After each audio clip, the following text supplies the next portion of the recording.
Guys, mabuhay maligayang pagbabalik sa aking YouTube channel. Medyo late ng aking upload dito sa aking channel because very busy din ako itong nakaraan. But anyways, di ko kasi mapalampas tong pagkakataon na purihin talaga ang mga fans ni Kim Chiu and Paolo Avellino. Yun nga, itong Kim Pao fans, talagang grabe, nakakakilabot na ang suporta nila sa mga idol nila. Talagang ibang klase. Ngayon lang siguro in my sa tinagal-tagal sa showbiz, ngayon ko lang uli nakita or ngayon ko lang talaga nakita yung ganito katinding effort. Of course, syempre no mga time naman yun, medyo iba yung focus ko. But anyways, puro pagsusulat lang. But anyways, eto nga sa online, makikita natin talaga ang mga videos, pictures ng support ng mga Kim Pao fans. Of course, kuha ito sa Sinulog, sa Cebu City at bonggang-bongga. Talagang kita naman natin kung gaano pagkaguluhan si Kim Chiu. Actually, hindi na ako nagtataka yung pagkakaguluhan siya kasi everywhere naman or kahit na saan naman siya magpunta, talagang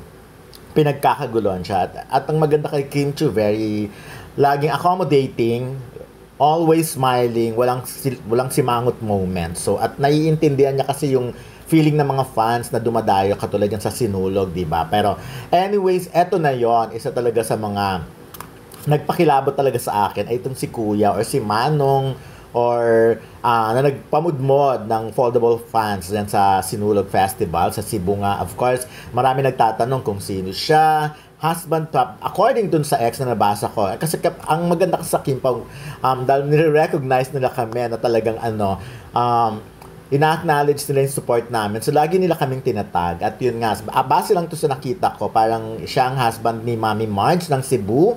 Kaya talagang grabe, ngayon lang ako nakita. Can you imagine si Kuya na talagang todo effort talaga siyang nakakakilabot kasi yung ganyan. Yung on your own, yung ikaw yung gumagastos, tapos hindi mo alintana yung pagod, yung init, na wala ka namang sasweldo yun for 100%, wala ka namang makukuha kay na sweldo, hindi ka naman babayaran for that.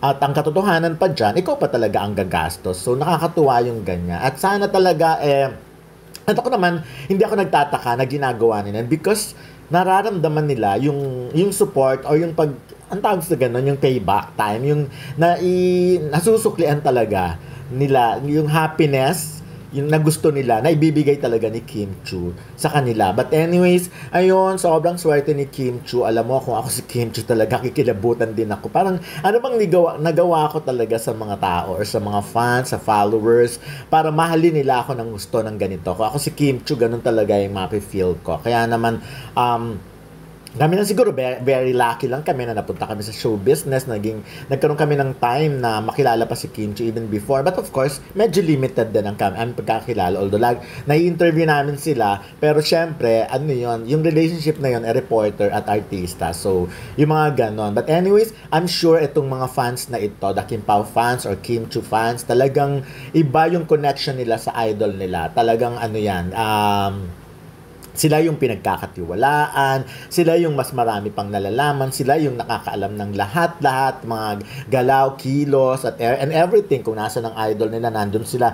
Isa pa yun sa nakapagpakilabot sa akin. Can you imagine yung mga fans from Manila, from Metro Manila, kung saan-saan ang galing, talagang nagpunta sila sa Cebu, on their own, pa rin sariling gastos, sariling lahat-lahat, para mag-support. And I'm sure ito talaga, pinagandaan nila to for the longest time. Kaya, nagagawa talaga nilang ayusin lahat yung mga schedule, malaman nila kung nasan. Ako natutuwa ako na hindi lang talaga sa studio ng It's Showtime nagpupunta ang mga fans, kundi kung nasaan ang idol nila. Kung nasaan si Kim, nasaan si Kim Pao, dun sila talagang di ko nga alam kung sila ba ay talagang regular nagtatrabaho o puro mga negosyante talaga sila. Kasi nabalitaan ko talaga, ang mga fans naman talaga ng Kim Pao ay mayayaman talaga, mga negosyante ang karamihan na dito. Ako nga diba sa show nga namin ni Ray Pomalo, yung Aaminin sa DWAR 4090 for Abante Radio, sobrang natatouch ako dun sa mga fans, especially yung mga nag-effort talaga, katulad yung si Kapitana Aileen Carana na nagpunta talaga ng studio namin para magbigay ng pasalubong, yung mga ganun. And of course, mga Kim Pao abroad, siyempre yung mga fans sa abroad na talagang grabe din. And of course, yung dito na like si Madam Cecil Baclay na talagang kahit nasa Las Vegas, todo effort talaga siya yung pag-uusap namin. Very talaga, continuous. At napakarami pang iba. Si Tita D or Dali Chua ng taga Pampanga naman siya na ganun din. Actually, maraming pa sila. Hindi ko na ma-mention isa-isa. But anyways, ako sobrang galing, sobrang bongga. I love the effort, talagang nakakakilabot.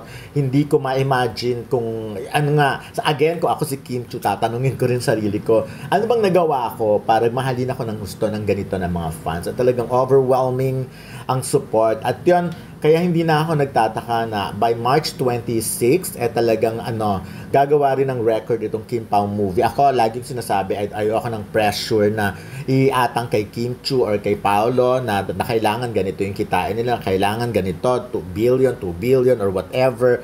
Basta ako, nararamdaman ko, yung pagmamahal ng fans sa kanila enough na.